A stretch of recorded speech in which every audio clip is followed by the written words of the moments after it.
Hello students. इस video में हम देखेंगे न्यूट्रिशन इन एनिमल्स। इसके पहले वाले पार्ट्स में हमने डिस्कस किया है न्यूट्रिशन इन प्लांट्स। इस वीडियो में हम देखेंगे nutrition in animals, specially in amoeba. Now, nutrition in animals. Animals जो होते हैं ये हमने पहले भी देखा, ये हेटेरोट्रॉप्स होते हैं और मोस्टली होलोजोइक होते हैं। होलोजोइक जो अपने फूड को एज इट इज़ बॉडी में इंजेस्ट कर लेते हैं और फिर बॉडी के अंदर प्रोसेसेस होते हैं। The process of digestion that occurs in an organ. तो इस प्रकार का डाइजेशन जो बॉडी में ऑर्गन में होता है, सेल के बाहर ऑर्गन में, उसको कहा जाता है एक्स्ट्रा सेल्यूलर। सेल के बाहर लेकिन ऑर्गन के अंदर एक्स्ट्रा सेल्यूलर डाइजेशन। जबकि जो लोअर एनिमल्स होते हैं उनमें कुछ सेल्स ऐसी होती है जो डाइजेस्टिंग का काम कर सकती है सेल के अंदर ही। तो जब सेल के अंदर ही डाइजेशन होता है इसको कहा जाता है इंट्रा सेल्यूलर डाइजेशन। तो जब सेल के अंदर हो इंट्रा सेल्यूलर, और जब सेल के बाहर हो ऑर्गन में हो तो extra cellular digestion. Okay, normally holozoic nutrition 5 steps में परफॉर्म होता है पूरा। Ingestion, digestion, absorption, assimilation and egestion. इसको हम अभी डिस्कस करेंगे एक एक करके।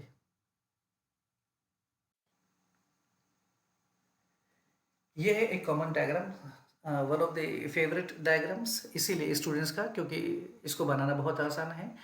आड़े तिरछे कैसे भी शेप्स हो सकते हैं इसके। अमीबा के केस में देखिए, जो मेन डायग्राम में आपको चीज़ें ध्यान रखनी है वो सिर्फ बॉडी के अंदर एक इम्पॉर्टेंट पार्ट दैट इज़ ये न्यूक्लियस होना चाहिए। उसके अलावा ये जो फिंगर लाइक प्रोजेक्शंस है ये आप कैसे भी बना सकते हैं, ये फिंगर लाइक होते हैं। These are called pseudopodia. Podia means related to feet kind of, पैर, और स्यूडो मीन्स फॉल्स। ये पैर जैसे होते हैं, ये पैर जैसा काम करते हैं उसको मूव करने का, लेकिन पैर होते नहीं, फॉल्स लेग्स कह सकते हैं आप इनको। दिस इज कॉल्ड स्यूडोपोडिया, जिसकी मदद से वो मूव करता है। अंदर वाला जितना भी लिक्विड पार्ट है मैट्रिक्स से है वो कहलाता है साइटोप्लाज्म। सेल के बाहर में जो बाउंड्री है वो कहलाती है सेल मेम्ब्रेन। अंदर में एक खोखला सा ये सर्कल जैसा आप देखने मिलेगा, इसको कहा जाता है वैक्यूल, कॉन्ट्रैक्टाइल, क्योंकि ये बड़ा छोटा हो सकता है अपने हिसाब से, इसको कहा जाता है कॉन्ट्रैक्टाइल वैक्यूल। और वैसे ही जिसमें फूड स्टोर होता है उसको कहते हैं फूड वैक्यूल। तो ये एक नॉर्मल सा डायग्राम है, इंपॉर्टेंट है एग्जाम पॉइंट ऑफ व्यू से अमीबा का डायग्राम। नाउ प्रोसेस वाइज हम देखेंगे न्यूट्रिशन इन अमीबा। जैसा कि हमने देखा, first process is ingestion. Ingestion, taking in of food in the body is called ingestion. Okay, it is taking in of the solid food with the help of temporary or permanent mouth. जैसे हम इंसान जो होते हैं हमारे पास permanent mouth होता है, लेकिन अमीबा के केस में कोई पर्टिकुलर ऐसा ऑर्गन नहीं होता क्योंकि वो सिंगल सेल है। तो सेल से कंबाइन होकर टिश्यू बनते हैं, टिश्यू से मिलके ऑर्गन्स बनते हैं, ऑर्गन सिस्टम बनते हैं। क्योंकि अमीबा में इतनी सेल्स होती ही नहीं है इसीलिए उनमें कोई परमानेंट माउथ नहीं होता है। Amoeba can ingest food particles from any point on its surface. उसकी पूरी बॉडी के सरफेस में कहीं से भी वो फूड को अपनी बॉडी के अंदर सोख सकता है। Amoeba captures food with the help of temporary finger like processes, जो हमने पहले देखा, जिसको कहते हैं pseudopodia. Amoeba first recognizes its food and then invaginates. Invaginates यानी ऐसे घेर लेता है वो। पहले फर्स्ट रिकॉग्नाइजेस, पहचानने की कोशिश करता है कि जो उसका फूड है वो क्या है, और फिर बाद में अपनी सेल मेम्ब्रेन से उसको घेर लेता है। When the food particle is recognise, इसके दो तरीके होते हैं, ये आप ध्यान से देखेंगे। When the food particle is recognised as a non living matter, अगर वो जो फूड पार्टिकल है अगर ये पहचानता है उसको, इसको लगता है कि वो नॉन लिविंग मैटर है जो इधर उधर भागेगा नहीं, the cell membrane is at first folded over it, तो ये आराम से जाता है, इसकी सेल मेम्ब्रेन उसके ऊपर जाती है so as to surround it, और फिर फाइनली उसको निगल जाता है as it is. Then the food matter is internalised.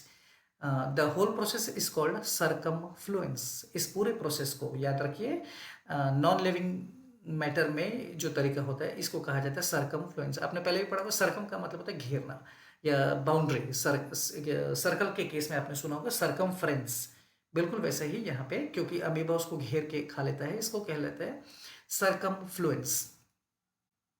When the food particle is a living micro organism, जबकि दूसरा तरीका, जब वो देखता है कि जो फूड पार्टिकल है वो एक लिविंग माइक्रो ऑर्गेनिज्म है जो शायद मूविंग होगा, showing some kind of movement, amoeba adopts somewhat, तो उसको पकड़ने के लिए और खाने के लिए अमीबा एक दूसरा तरीका इस्तेमाल करता है to bring it into its cytoplasm. ये पहले उसके पास जाता है धीरे धीरे और फिर उसके दोनों तरफ से अपने स्यूडोपोडिया को आगे बढ़ाता है। Its pseudopodia engulfs the food particle, और धीरे धीरे धीरे करके उसका स्यूडोपोडिया उसको फाइनली घेर लेता है और भागने से रोक लेता है, प्रिवेंट्स इट फ्रॉम एस्केपिंग, और फाइनली फिर वो उसको निगल जाता है, खा लेता है।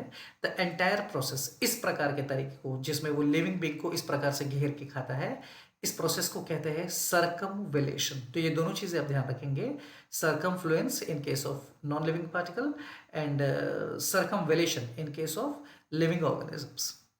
The process of ingestion of solid food particle by a cell or unicellular organism. तो और ये जो तरीका होता है जिसमें सॉलिड फूड पार्टिकल को बॉडी निगल जाते हैं as it is, unicellular organism अक्सर ऐसे करते हैं। इस प्रोसेस को कहा जाता है फैगोसाइटोसिस, साइटोप्लाज्म में निगलने को फैगोसाइटोसिस। और इसी तरीके से जब लिक्विड को लिया जाता है, the intake of liquid food in amoeba occurs by invaginating the cell membrane, इस प्रोसेस को कहा जाता है पाइनोसाइटोसिस। सो लिक्विड के केस में पाइनोसाइटोसिस एंड सॉलिड्स के केस में फैगोसाइटोसिस। फर्स्ट प्रोसेस था इंजेशन, उसके बाद हम देखेंगे सेकेंड प्रोसेस डाइजेशन। जब वो खाना अंदर जाता है, it is conversion of complex insoluble food ingredient. तो वो जो कॉम्प्लेक्स स्ट्रक्चर था फूड का जो इनसॉल्युबल था, इसकी बॉडी उसको सिंपल एब्जॉर्बेबल फॉर्म्स में तोड़ती है। ये सेल के अंदर भी हो सकता है, जैसा हमने पहले पढ़ा, इसको कहते हैं इंट्रासेल्युलर, या दो सेल्स के बीच की जगह पे भी हो सकता है जिसको कहा जाता है intercellular.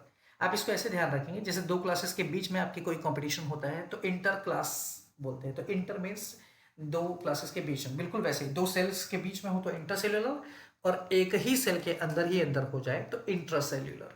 Okay, the ingested food enclose in the cell membrane, और वो जो फूड अंदर जाता है वो सेल मेम्ब्रेन उसको अंदर घेर लेते हैं। हमने पहले भी पढ़ा वैक्यूल, उसको कहा जाता है फूड वैक्यूल। और यहाँ पे फूड को ब्रेक डाउन किया जाता है, कुछ डाइजेस्टिव एंजाइम्स रहते हैं, जैसे हमारे बॉडी में इंसानों के केस में पेट में डाइजेस्टिव एंजाइम्स रहते हैं, HCl वगैरह, बिल्कुल वैसे ही अमीबा की बॉडी में भी ऐसे कुछ डाइजेस्टिव एंजाइम्स रिलीज करने वाले पार्ट्स रहते हैं जिनको कहा जाता है लाइसोसोम्स। आपने पढ़ा भी होगा पहले की क्लासेस में। इसमें डाइजेस्टिव एंजाइम्स होते हैं जो फूड को जलाने के बजाय, अगर कभी उसको कुछ और फूड पार्टिकल या मैटर नहीं मिले तो सेल के बाकी ऑर्गेनल्स को ही जला के खत्म कर देता है और सेल की डेथ हो जाती है। That's why they are also called suicidal bags, so lysosomes. Okay, now third step is absorption. The digested simple and soluble substances pass out of the food vacuole. जो डाइजेस्टेड सिंपल और soluble substance थे, टूटने के बाद digest हो चुके हैं, वो फूड वैक्यूल से निकलते हैं और आजू बाजू के उसके जो साइटोप्लाज्म है उसमें पहुंच जाते हैं। बिल्कुल जैसे हमारे बॉडी में एनर्जी ब्लड के साथ बॉडी के हर पार्ट तक पहुंच जाती है, बिल्कुल वैसे ही इसको कहा जाता है absorption. Fourth step is assimilation. The absorb food materials are converted into various constituents of protoplasm. जो एब्जॉर्ब हो चुका है फूड मटेरियल वो अलग अलग फूड पार्टिकल्स में कन्वर्ट होने लगता है, are converted to various constituents of protoplasm including food reserve. So this part को बोलते हैं एसिमिलेशन। जबकि जो पार्ट काम का नहीं है, last part is digestion. The digested food is distributed in the cytoplasm. जो काम का डाइजेस्टेड फूड था वो तो साइटोप्लाज्म में डिस्ट्रीब्यूट हो जाता है, बट द अनडाइजेस्टेड फूड जो उसके बॉडी में उसके किसी काम का नहीं है, ये उसको बिल्कुल वैसे ही जैसे बाहर से अंदर लिया था इसने इंजेशन, बिल्कुल वैसे ही ये फिर से उसको बाहर कर देता है अपनी सेल मेम्ब्रेन से। तो बाहर करने के प्रोसेस को बोलते हैं इजेशन।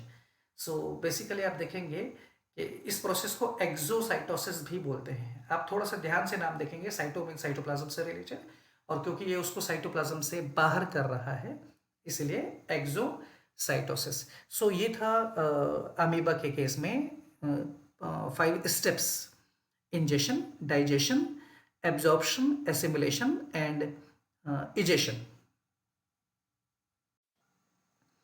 ये एक कॉमन डायग्राम, इसकी मदद से भी आप देख सकते हैं कि ये फूड पार्टिकल है। अमीबा पहले उसको ऐसे घेरता है, उसको बॉडी के अंदर लेता है, जिस इज कॉल्ड इंजेशन। फिर वो उसको ब्रेक डाउन करते हैं, डाइजेशन। उसके बाद जो काम की एनर्जी और बाकी चीज़ें वो साइटोप्लाज्म में फैल जाती है, एब्जॉर्प्शन। वो उस काम के मॉलिक्यूल्स में कन्वर्ट कर देता है, देन एसिमिलेशन। और जो वेस्ट प्रोडक्ट है वो किसी काम का नहीं, उसको बाहर रिलीज कर देता है, that is egestion. Ingestion, digestion, absorption, assimilation and egestion, ये आंसर आप हमेशा विथ डायग्राम ही अटेम्प्ट करेंगे. ओके.